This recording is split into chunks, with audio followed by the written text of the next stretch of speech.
Good afternoon. Thank you so much for joining us.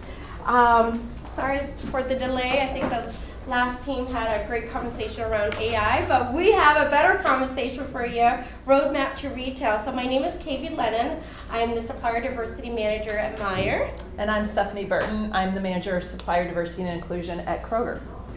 But before we get started, I like to get to know people in the room, so that way when we're adjusting the information, I know who my target audience is. So do you have a current small business today? Raise your hand. Okay. Are you thinking about creating a business today? And do you have a product that's ready to go on shelf in one of the stores? Okay. Soon. Awesome. Well, that's why we're here, to make sure that you are properly prepared and what is required to access both of our stores. So with that, let us give you an overview of our stores first. So as I mentioned, I'm the Manager of Supplier Diversity and Inclusion at Kroger. Just a little bit about Kroger. I call this my commercial slide because not everybody knows who I'm talking about when I say Kroger. So if you look at the bottom here, you see all these different banners down here, all these different stores. Those are all a part of the Kroger family. So if you think of Harris Teeter, if you're in Arizona, you think of Fry's, you think of Vitacost online, that is all Kroger. So we have quite a few banners under the Kroger enterprise. So when I say I'm with the Kroger Co, that is all those brands together. We are in almost 3,000 department stores. We have 35 states. 90% of our employees are in the stores. So we have a lot of associates company-wide. But the one I kind of want to point out, because nobody ever knows this is Kroger. See 8451? If you ever drive through Cincinnati, you might see a big building with an 8451 on it. It's our marketing arm. So if you are a Kroger customer, and you get those great coupons in the mail every quarter, that's from 8451. So just a little bit more about Kroger. If anybody has any questions, I'd be glad to answer them after we're done. Thank you for that. Well, with Meijer, we're in 6 states. We have 230 gas stations and 260 stores. Hopefully one day we get to be big like you. But we're a family-owned, still a family-owned, been 80 years in business, and our employees are representative of the local community, so we have a huge initiative around local and diverse vendors. So I just want to point that out to you today.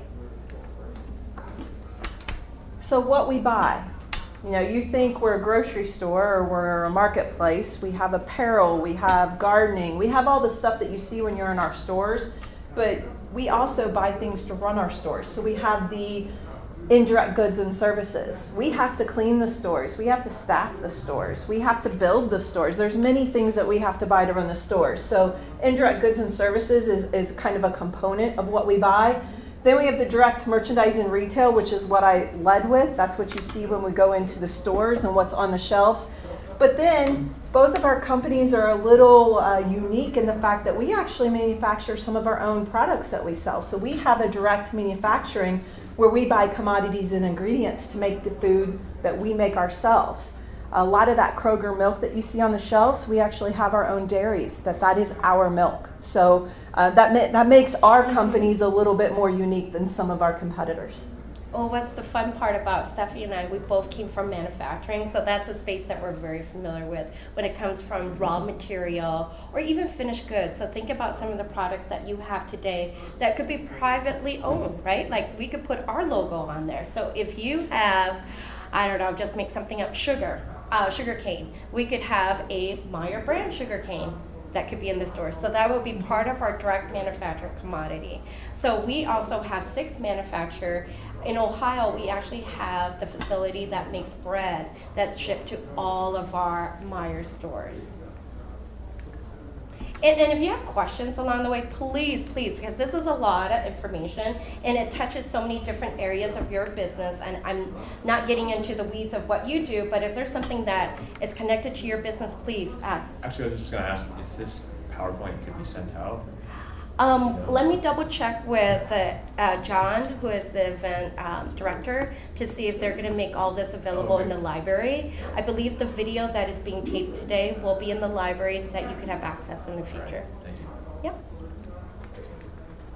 So I want to walk through getting started. So some of you have products already out there, right? So I do a session around how to get your product ready to be considered in the retail store. First things first, what is your product? Get a label, get a logo, work with agencies that will talk about your brand. What's the why? Why you're so passionate about this particular brand, right? I'm gonna use Lola. Lola is a hot sauce out of Iowa, diverse owned. He created this hot sauce because of his mom's ingredient. She was a immigrant, a nurse immigrant from the Philippines, and she's like, you know what? I want to create some of my hot sauce that's not available. We're always creating solutions that may not be available in our community. So think about your space, what you're trying to create, the why. So look at your label. Make sure it's popping out to your audience. Packaging. I put 4, 6, 8, 12 pack.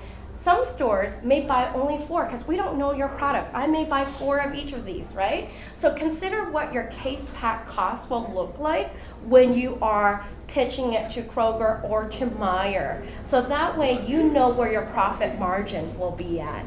Family of products. If you had only one hot sauce, your products could potentially be lost in our stores, right? So how are you branding your product? What is that connectivity to your customers? So when you're thinking about your product, think about product of families that you could bring to the table. UPC code is very important. This is where we're able to scan your product as a unique identifier that is going into our register. Every product that is sold in our respective stores have a unique GTIN number. It is purchased at GS1. That is the label that is approved. If you're procuring a UPC code from a different website, this may not be scannable in the retail space. If it is a food product, make sure there's nutrition fact. This is very, very important. Google this because each state has a different source for you. In Michigan, we work with MSU Product Center. So they charge you $50 consultation fee just to help you through and planning out your product. And then they take a sample of your product through the lab and come out with the nutrition facts. I'm sure there are resources here in Ohio, in Kentucky, or Indiana that's close to home that you could reach out to, but very important. Now, if you're not manufacturing your product yourself and you're producing massively, consider using a co-packager.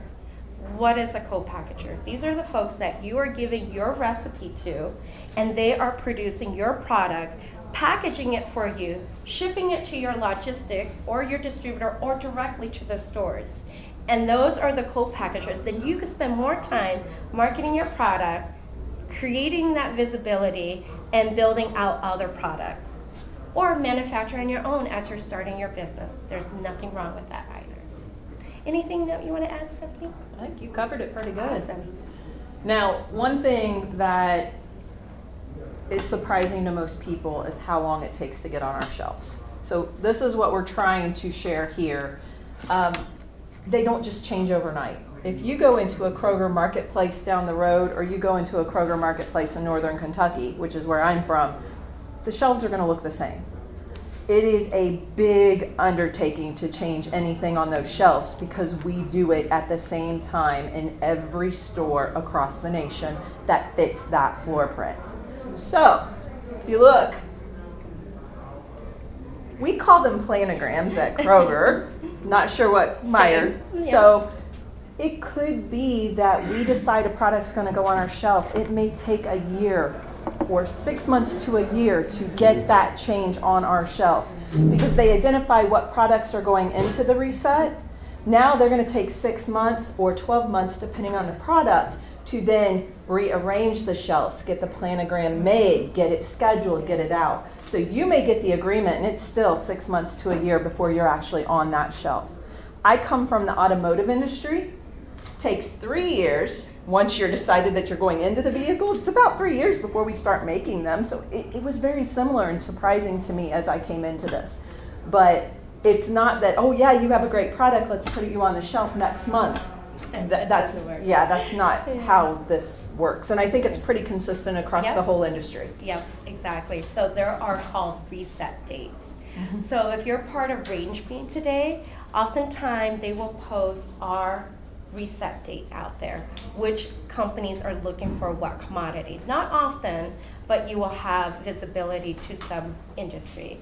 For Meijer, I am your entry point because our Supplier Diversity program supports local and diverse. We have visibility to this calendar when that reset will take place. If we direct you, and we'll talk a little bit about this later on, if we direct you to register at a certain location, do that because we use that database to help pull data point to provide to our buyers, our commodity managers. Because at that point, they may not have the reset until January of next year, and they may start looking at it just September of this year.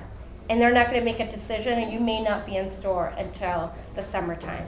So, yes. So, question for both of you. Yes. You talked about the same footprint stores, all have the same thing. Do you have regional products? Mm-hmm. So every store is different. Within Kroger, we try to make all the marketplaces the same. We try to make, we have different size stores. We try to make all the Harris Teeters the same, all the fries the same. But within that plan, we could have an area like the Kroger I go to. The first place I go after I get done with my produce, there's a local owned shelving unit where that store is able to spotlight some of the local owned from that area. I always go check it out to see if there's something I want to buy for my house. Mm-hmm. But so there's some flexibility built in, but when you walk over to the Pepsi shelf, the Coke shelf, they're going to, you know that Diet Pepsi is going to be in the exact same place no matter what marketplace you're in throughout the country. Yes, and for Meijer, we're working on this program right now. Hopefully you'll see it in your stores when you go to Meijer. We'll have a label that calls out local makers and diverse makers. So you know when we call out local, it's local to that state. So if it's made in Ohio and you go to our Ohio store, it will have a label local makers. And if you're diverse and you're selling it to all 6 states, we have a tag diverse makers. That will help really identify products within our footprint where you are making those decisions that, hey, I want to support local, I want to support diverse. Also, when we talk about this packaging, and we'll talk about this, call out your certification or call out your identification if you're a woman-owned. Have those woman-owned label on there. That makes a difference. I may buy it more. Yeah, Honestly. Absolutely. Me too. So, capability statements. Does anybody here know what a capability statement is? All right, this is my passion. I get on my soapbox a lot about capability statements. Please go out and Google capability statements. Find some examples. I think every small business, medium-sized business should have one. It is your commercial. It is a one-page front and back. It is your attention grabber. This is what you give me or Kavy. We take these to our category managers. They're going to look at about 10, 20 of them at the same time. They're only going to give us about 1 to 2 minutes. They're going to scan them all, so it's got to be attention grabbing. Think yearbook view, not newspaper view. You want visual, you want catching, you don't want essays. Very visual. Highlight your niche, your differentiator. If you don't have one, let's go talk a little bit more about how we can improve your business. You have to be able to tell how you are better than your competitor. What is going to get my category manager's attention to want to talk to you? Are you keto? Are you high fiber? Are you low calorie? Are you local? All the things that may grab somebody's attention. But definitely tell what you do better. Because if you do the exact same thing as my partner that I currently have, I'm going to respect the relationship I have with my current partner and I'm going to keep it. But if you can tell me how you can do better, then that might open us up for a conversation. Start smart. You guys are brand new or are even just thinking about getting out there. Corporations like us, we demand a lot.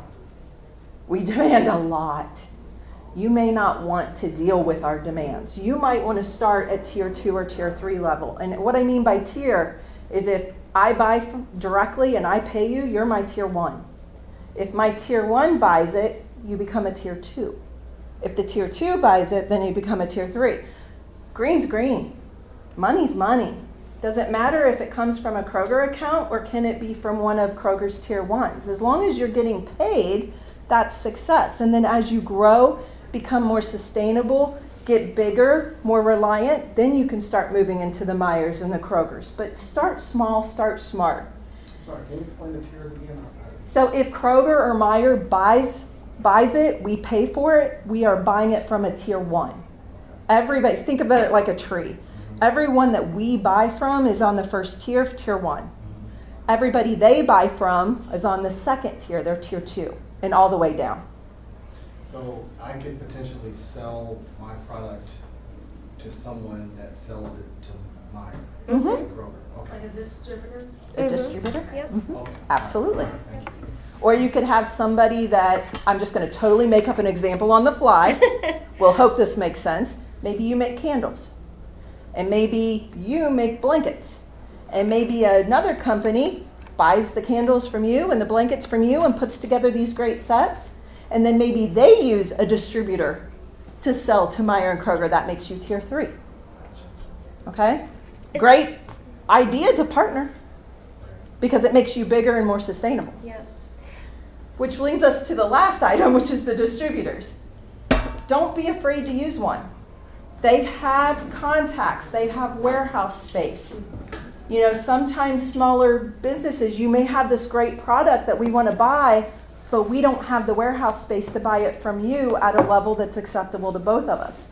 A distributor can be that in-between man that actually houses the product, buys it from you, houses the product, and then provides it to us as we need it.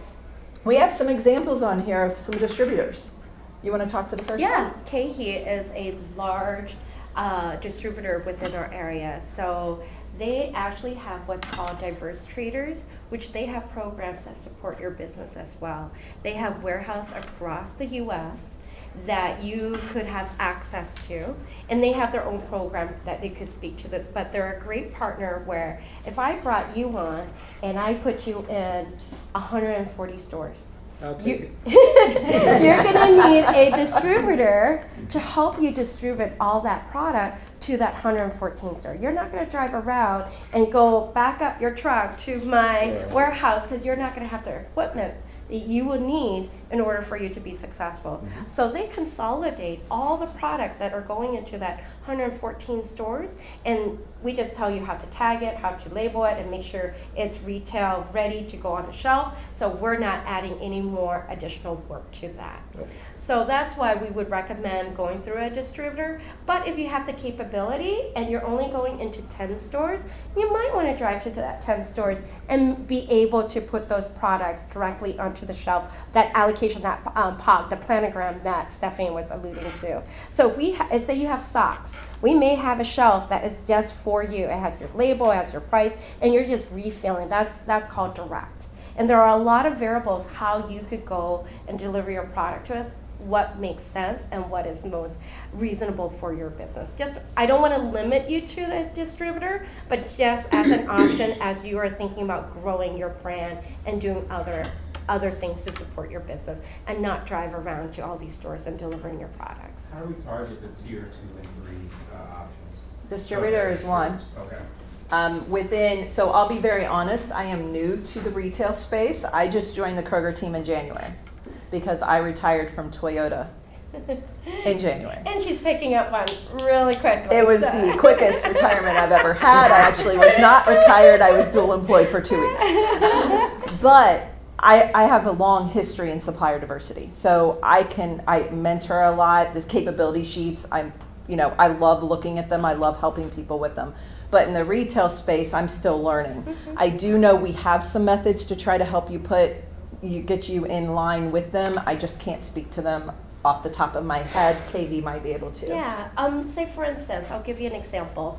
So in Grand Rapids, we have a space like this. It's called Start Garden, and they have a broker that will support individual business, and that broker is supporting your business. They may buy procure your product, and then I'm doing direct business with that broker. Because now that minimizes the risk for Meijer, that minimizes the risk for you. You're selling it directly to the broker puts a little markup cost, and then Meijer has a markup cost that we take to store. So that's the term that you want to find: brokers, distributors. Those are your tier 1. Now, if you have a product that's not specific to sell on the store, it's more of an indirect product, because we talked about indirects, and that if you do, there are other events out there that you may want to target. If anybody has anything indirect, or is everybody on the store? Anybody got indirect ideas? Services, products? Okay, so the automotive industry is huge and growing tier 2. And if you go out, if this may apply to you, supplierdiversity.com, they're getting ready to have an event in October where all their tier 1s are on the trade show floor, and they invite, you have to be certified diverse, so if that's not an option, then maybe this isn't a good thing, but one of the benefits of being certified diverse is things like this, where you can go in and meet the 300 suppliers that are on that floor. So there are things like that that will help you grow tier 2 as well.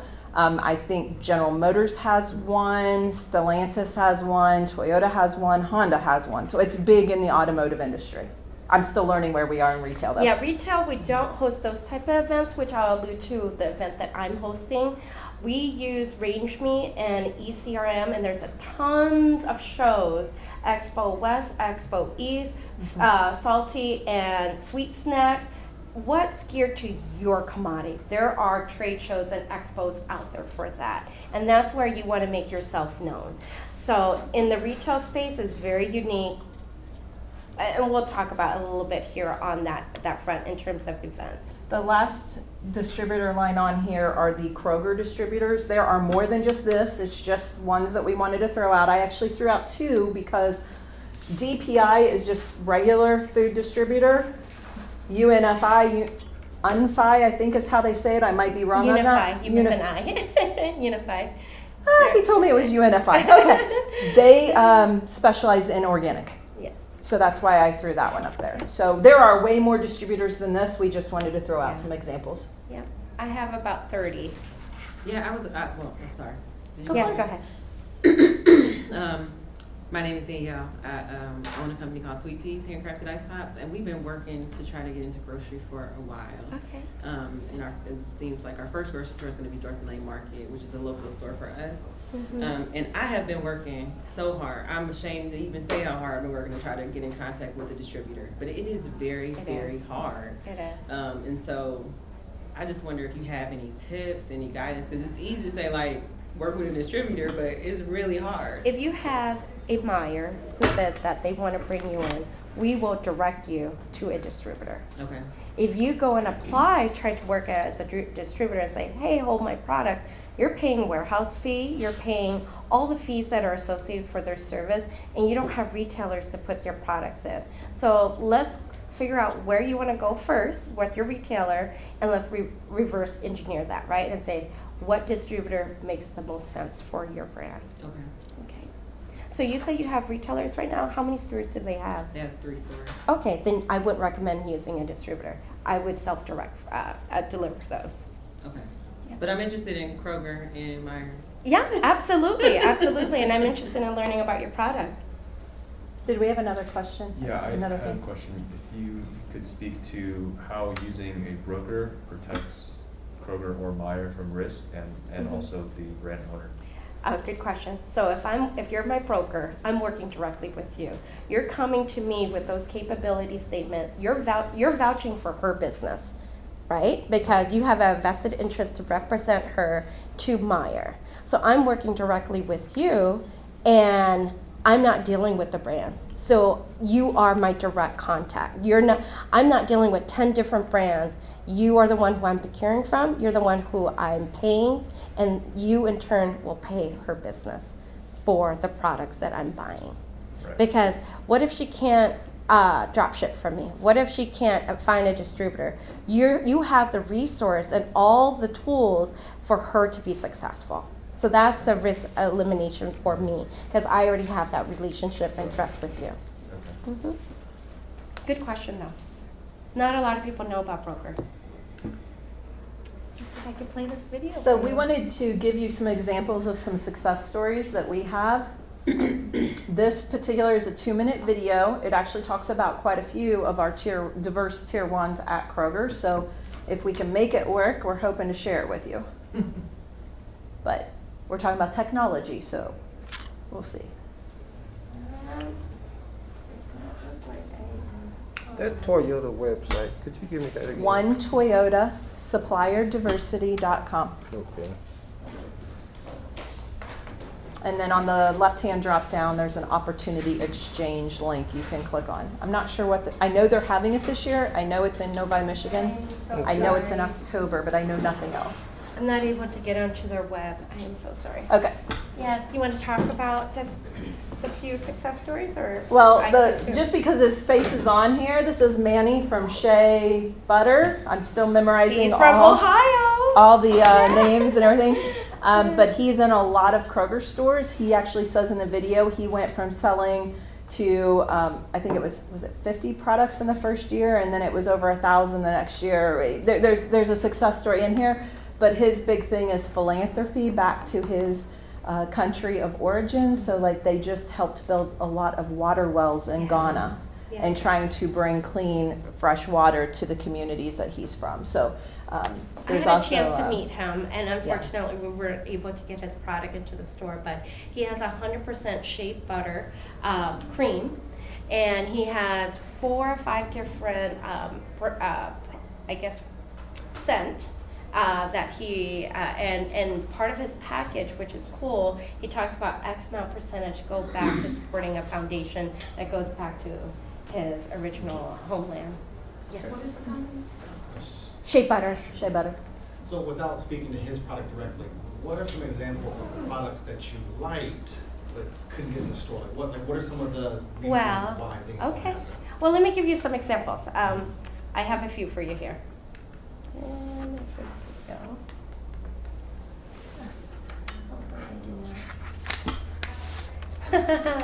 What Uh-oh. happened here? Oh boy, hold on, guys.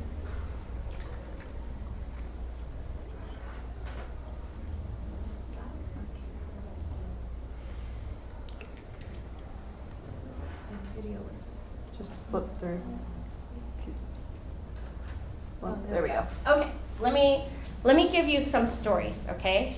And when you walk into Meijer, there are so many products there, right? And you're trying to imagine what can your product could set yourself apart from others that's in the store today. So I'll give you an example here. Max, he owns Safari Meats. He created a solution where he made chicken sausage. And he's just started making it for his friends because he doesn't like the pork. So he solved a problem for himself, right? Then he had his friends like, well, you should go sell this. Other people probably want chicken sausage out there. So he got into our Woodward corner store in Detroit. And then he got into Rivertown. Then he got into Capital City. Now we're working on getting him into 40 stores. He found a gap that we did not have in the store, and he created a solution for it. This next story, restaurants. I got a chance to sit in at the lunchtime or at 1 o'clock around the restaurant. This restaurant, Amazing Myanmar, they are from Burma, and they have a restaurant in Grand Rapids, and he had a dream to bring his product to market and do our grab and go. So he worked with MSU to get this label, the nutrition fact and everything. He met our buyer, and the buyer left Meijer. He didn't know who to contact. A year later, he met me, and it took him 6 months before we launched him into store, January of this year. He found a gap again. He didn't see that there was a grab and go option in our stores and diverse food, so he presented this and was able to bring it to market, and now he's in our Grand Rapids area. Pochi Sweet is from Colombia. She saw that there's not a lot of chocolate covered coffee bean. It's not in our stores. We don't have that option. So she came out with 5 different products. I met her August of last year. She competed in a startup event just like this week and won $5,000 to incubate her idea. Then she moved forward to really build out her logo, her product, and competed for a $20,000, just like tonight, right, your pitch competition. Took that $20,000 and really built out her brand and found products in Colombia that she could partner with, put her brand on there, and now she's in 250 stores as of last month. That took a year, but her journey of just getting someone to believe in her product and seeing a gap that it's in our store, we took a chance. So you asked me, I'm gonna ask you, walk in our stores and see what the gaps are. And that way, you could come up with a solution that makes you unique, makes your product more accessible to my buyers and say, you know what, we don't have that. Yes, I'm interested in exploring that. So these are just some examples for me to share with you that are very unique in each area and that we were able to bring to market. Not immediately, but a year later, it's rewarding, right?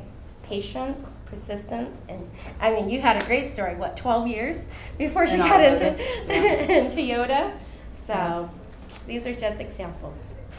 Now keep in mind though, if you get through the hard work of getting on the shelf, then you got wave 2. You got to do the hard work to make sure that your products are being bought, because if we don't see the numbers Yes. and the items are just sitting on the shelf, then we'll stop carrying them. Yes. So Kavy and I, our job is to get you a seat at the table to Yes. compete, Yes. but once you get that seat, Yes. it's your job to win the business, to win that spot on the shelf, and it's your job to keep it on the shelf by being out there promoting your product, making sure people know about it, because if it's not selling, then we're going to give that shelf space to someone else. Yeah.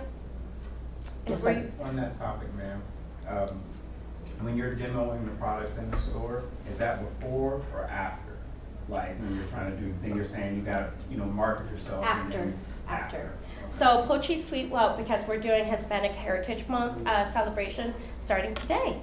So on Saturday, we're going to be featuring 5 different brands in our stores where the guests could sample their product. That's one way to getting your product known, right? And we use a company called Advantage Solution to help you do marketing in our store because of the legal risk of you handling the food. You could be there talking about your products and so on. Now, if you own an alcohol brand, you have to work with your control state law to do those samples at our stores. Good question. So some advice from us to you. The first one is patience. I cannot stress this one enough. There's a reason it's number 1 on the list. If I could, I'd just keep putting patience all the way down. The worst thing you can do is email every day. The worst thing you can do is probably email every week. Keep in mind, right now, Kavy's got a team of 4. I have a team of 1. It's just me. There's a lot of you guys. So know that even though I may not answer quick, it may take me a while, it may take me a long while, but I do get through my email. I think I just got through June last week. So don't think that we're ignoring you, because we're not, but it's going to take some patience because we're trying to help a lot of people. Yes. So it doesn't happen overnight, especially in the retail space, especially if you're trying to get on our shelves. And our opportunities have to align. So we talked about the fact that we only do resets so often, and you've got to have the amount of time before the reset to get identified and picked. Well, what if we just missed that time period? Now you've got to wait 7 months. That opportunity may not align. It's really rare when they do align, and we just happen to meet the company as the opportunity is happening. That's very rare. So just please patience, but please give us time to investigate and respond. I've got about 150 category managers. I've met about 50 of them. So there's still 100 that I'm trying to meet, and I'm trying to mentor, I'm trying to help, I'm trying to be at events like this to share information. So it's taken me a while to meet everybody. And I've got a few that I really think are great ideas. I've got samples sitting on my desk. I just haven't found that person yet that I need to talk to. So it takes some time. So please, patience. And then follow the process. Kavy alluded to it earlier. They're there for a reason, especially in my case. I'm a team of one. I have a specific process that I go through because if you don't follow it, I may lose you. You may slip through the cracks. You may lose an opportunity because we missed a step. So please follow those processes. They're there for a reason. And then I also wanted to throw out, and if you can, write it down. If you can't, hopefully they'll share this presentation. But on the KrogerCo.com website, we actually have a small business resource guide. So a lot of the information we're talking about today is there. There's more success stories in there, but there's a lot of valuable information in there. If you are interested, feel free to download it. It's free. It's out on our website. That particular link there just will take you exactly to it. Build relationships. Build trust. Build your knowledge. You're doing that today. You're learning knowledge today by being here. Build a memory. What do I mean by build a memory? Make it so that I remember you. Then when somebody comes and says, hey, we want to send out baskets to our employees. We want a candle and a blanket. Oh, wait a minute, I remember somebody at an event talked about my example I gave earlier. Build it so that I remember you. It can be a classic logo. It could be something on your capability sheet, something that makes me remember you. That may also be every time you see me at an event, come up and talk to me. Build that relationship. Make it so I remember you, because corporations are going to be more apt to want to work with people they know and they trust, because that's less risk. We know how you operate your business. We know how long you've been there. We know what your success rate is with other people, but we wouldn't know that if we didn't have the relationship and we didn't talk. So that's very important, to build the relationship. And then build your team.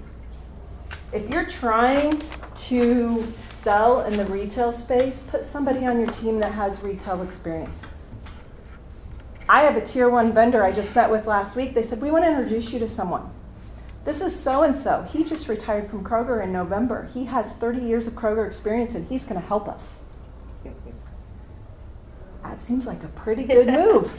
Yeah. So I know I don't even have to worry. When I talk to him, he understands my Kroger lingo. Granted, I'm still learning the Kroger lingo. I'm still trying to stop talking Toyota lingo, but they went out and found somebody that had the knowledge they needed to help them be successful in the retail space. And that's where you could use the broker who's in the retail space. I have a lot of brokers that I work with today, so I always go to them first when I have a reset, and they will introduce me to their brands that they have relationship with. And that's this piece right here. Yes. Do you have a list of those brokers? Reach out to me, and then based on your product, I can make an introduction for you. I'm still meeting mine. But it's going to grow, and you're going to be is. able to provide that. Especially once I get a team. Yes, yes. So you've heard us say the word diverse a lot lately. You know, I'm manager of Supplier Diversity and Inclusion. Kavy's in Supplier Diversity as well. So just as an educational info share, these are the diversity classifications that both of us have in our programs. It's not just ethnic, minority, and women. It's also disabled, veteran, LGBTQ+. So there are 5 different components. This aligns, for Kroger at least, with the $1 Billion Roundtable, which we are a member of. Toyota was too, so I have a lot of knowledge of it. But these are the 5 agencies that are BDR approved. So these are the ones, when I have tier 1s that are certified with these 5, I get to count it towards my BDR membership. What it means to be a member of the BDR means that I have to spend $1 billion with certified diverse companies with these 5 agencies for me to belong to that organization. There are only 32 companies in the United States that are currently members, and we are one. So those 5 are very important to me. I know Meijer accepts those 5 as well. We both have others that we accept. So you could go to our 2 websites to see the total list of agencies that we accept. I also want to add on to this. I keep using the word local earlier. Not only that I accept this, I also support local. So if you have a local brand here in, where are we? We're in Dayton. So your rum cake, you could be considered Rum local. cake? I know. See, that's Rum how I cake? remember. I saw her cake yesterday, and I met her, the owner today, the baker today. So I could put her rum cake into my surrounding stores. She doesn't have to go into all 260 stores. She could just be recognized here in her community, and we would call that out, that this is a local brand. I just want to make sure that I want to be clear on that. So besides this, it's great if you're trying to build your product nationally, but if you just want to build local, and this is a startup week, right? All of you guys are starting up at some point, but eventually you could grow and be nationwide. Kroger does also do local, it's just not within my team. It's separate from my team. We still think it's important. We still have local spots in our store. It's just not my focus. So that's like where our programs are slightly different. Did you have a question? I had a question. Yes. BDR, what does that stand for? $1 billion roundtable. Yes, isn't that amazing? 32 I've heard that before. stores or companies spend over $1 billion with the classification of people with disability, minority group, LGBT, veteran, and women. Yeah. Hopefully And they're we- specific to those 5. So I actually spend more than what I report to them, but it's not with those 5. So they're very much classified into them. Is the disability only physical disability or can it be mental disability? Mhm. It could be either, and Disability N, our partner in that space, is the one that you go through the certification process with them for them to determine if your disability is a big enough disability to be qualified for certification. And we do a lot in that space, mostly veteran disabled owned, or people with disability. We do a lot in that space. There are local organizations that supports businesses in those spaces. I think when you were here, if you were here in the prior class, I believe the Women's Business Council of Ohio, who were here, the gentleman, I think he's from the Ohio chapter. You're back, yes. You might have saw Robbie Yeah. was here with Yes. this on his shirt. Yep, So they're a part of WeBank. So entry point, we talked about, please take a picture of this because I don't know if they're going to be able to share this with you until a few weeks from now. But this is our website where you can learn more about the entry point at our vendor hub, and also the email addresses that goes. This email address is checked by my team member, so she will be able to help direct you with all your questions. So she checks this every day. You're probably months behind. I'm just not That's gonna me. That's my email.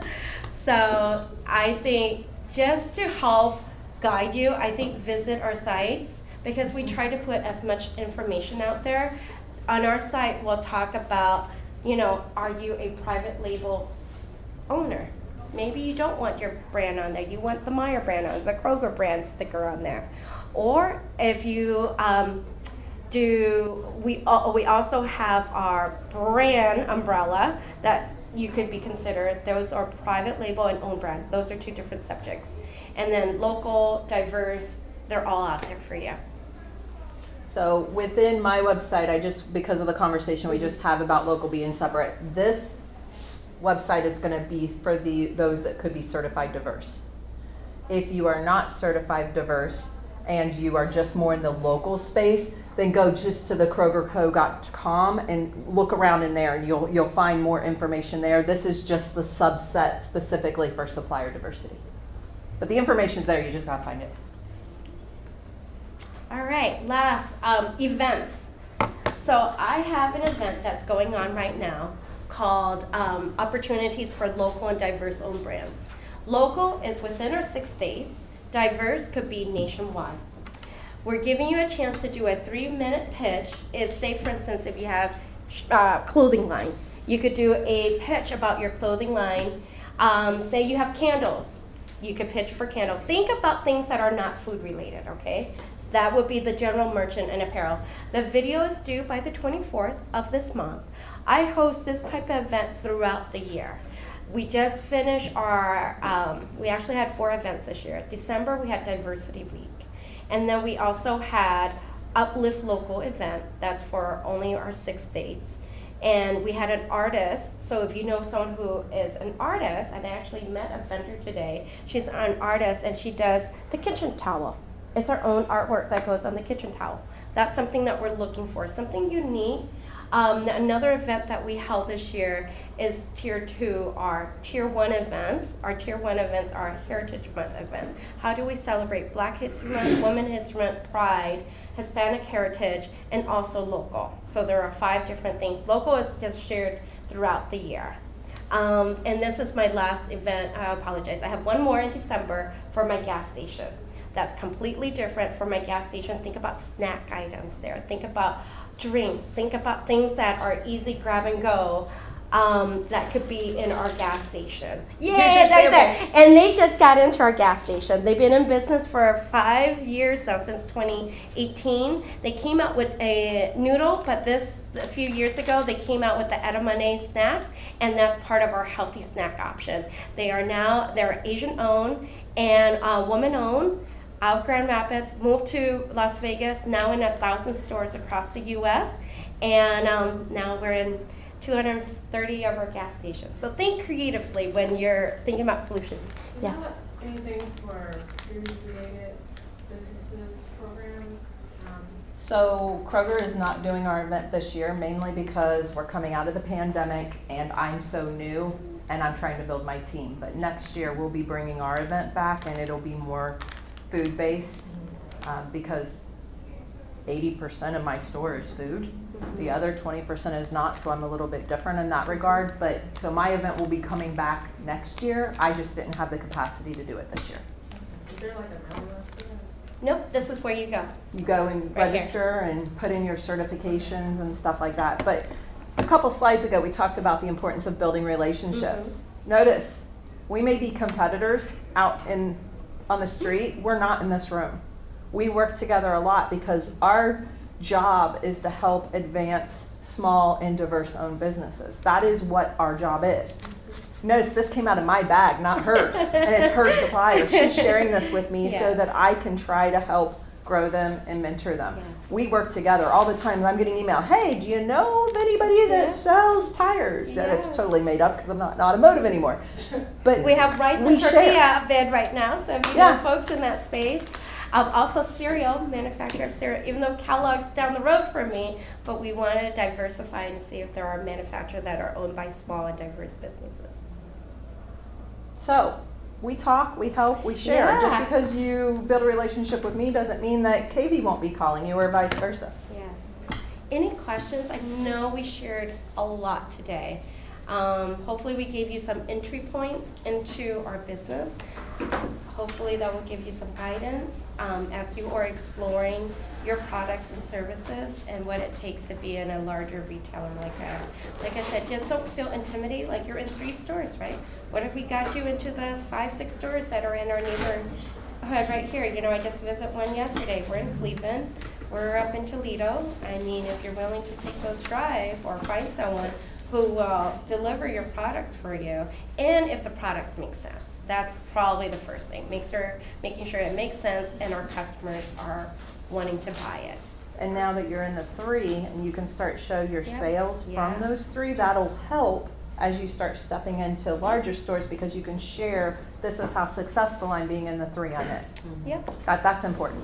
Yes. I'm sorry. Oh, no, you're fine. How do you, terms of very bad words. How much do you need to produce per store? Like, what do you expect for the companies to, Back to a slide I talked to you about earlier. Pack 4, 6, 8, and 12. Right? It So depends this on hot your sauce, commodity. yes. okay. It depends on your region. It depends, I mean, there's a lot of Yeah, factors that lot of go into that. variables. If you're selling alcohol versus selling rum cake versus selling candles, Yeah. the answer is gonna be totally Yeah. different, so. Yeah, that's a good response. But I just want to give you an example Mhm. that I'm only going to buy a case of 4 of each of this for my stores. Because I don't know if that's going to move or not. Because we're holding on to that risk. I'm buying it. I'm holding on the inventory. And what if it doesn't move? You're buying that inventory back from me at the end of the year or paying a fee for those that did not get sold. That's what I said, sometimes you might wanna think whether you really wanna be in Kroger or Meijer because there's a lot a lot that goes into it. It might be easier to start in those 3 until you get used to it and can assume some of that risk. And that's why we have the localization program, so you're starting at 5, 10 stores and not full-blown 260 at once. Yes, sir. I'd like to go back to your soapbox item. Capability sheets? Statements, yeah, so how is that similar or different to sell sheets? Sell sheets are very data oriented. That's more once you get somebody's attention, then you give them the sell sheet. Okay, so they would This complement. is more, it's more of a level 2 to it. It gives you the background information. Okay. This is more, I have this great product, sugar-free, high fiber. I'm just throwing out buzzwords that I know.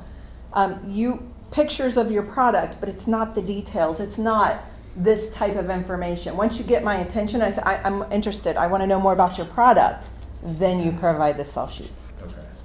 So Have typically- it front and back. Front and back. I would say your sell sheet on the back, your front, what differentiates you from your competitors? Yes, you had a question, sir. Yes, at the level 1, who would be in charge of transportation with the distributors? They have There's their so own many company. variables. You could be using a Meijer truck. You could use the distributor truck. You could have a 3PL that picks up your product. There's so many variables, all depending on your commodity. Thank you. And region and, Yeah, I mean, everything. Yes, sir. So the event that you're having, or you said that you pitch your product, Yep. how ready must the product be? Like, What is your product? it's a math-focused storybook? Okay. Do you have a publisher? No, so what is self-publish? So for Meijer, you would need to have a publisher, and we only use Reader Link for that. Okay. So you will have to work with Reader's Link for books to be in our stores. Okay, so but the product needs to be fully ready to go. You could pitch, and then we just say we like it. Now you need to go work and get the relationship with Reader's Link, and then it might be a year from now that you'll be in our stores. We had that from last year. We actually brought 2 books in last year. Naturally Illustrated. She does. She's an illustrator, and she does African American woman's hair, like all of this fun character, and it's a coloring book. And she does a event to support kids to feel confidence in themselves and their natural hair. And then she also have an emoji book. Another one that we brought in is Tanya's first day of kindergarten. A 7-year-old wrote a book. And she talked about her first day of school, and then she had an illustrator that did her stuff. And they didn't have Reader's Link's connection. We just happened to like their stuff, and we directed them to Reader's Link. So don't limit yourself. We'll give you those guidance if it's not a good fit right now. Just go out to Meijer's press release to be able to find the link how to register. Yes. How do you find like a USDA certified person that makes the food? Yeah, the co-packager or the USDA approved kitchen? Approved kitchen. So you need to Google that. There's really, like in Michigan, there's this place out in Detroit, it's like $1,500 rent out a day. It's approved USDA kitchen. For, I showed you Max earlier, he goes out there and produces there because he doesn't have a manufacturer. He started there. So you have to Google and find out where the USDA approved kitchen are in your area. Hopefully they have one here. Yeah, hopefully they pay the fee to get USDA approved. Because if you're doing pre-packed food, only 4% could be protein. Yeah, unless your product is protein related. It's vegan and chicken. Oh, then as long as their kitchen here will approve of that, it should be good. Awesome. Well, I look and I forward even to learned something new today. connect with you on that. Yes. I was wondering if you could share a little bit of information about the event that you're having in December For the gas station? The gas station. So if you apply on our website for the ones that we shared at the end, right here. It goes into our database, and I will look into that database based on our need and qualification of the commodities, and we'll reach out to you for the capability statement and submitting it to our buyer. And if you're selected, you get a 15-minute pitch time with the buyer. Yep. And is it virtual? Yes. And it's really important that you do register Yeah. because like Kroger does webinars throughout the year. Some are just for our vendors, some are for our prospective vendors. So we may do something very similar to what Kavy and I did today would be offered. So you want to make sure you're in Yes. these databases Yes, please. because we reach out with, hey, this webinar is not being offered, or Yes. Yes. the December event's being offered. So you really want to make sure you're in those databases Yes, for please. the companies. Yes, good advice. Awesome. I don't know what time it is. I think we're right at 4:06. Perfect. So We- 5 minutes before our hour. Yay. All right. Well, thank you so much for your time today. Hopefully we gave you some insights into our business, and congratulations on your thoughts and process of getting your products into market, and hopefully we'll see you in our stores. Thank you. Thank you.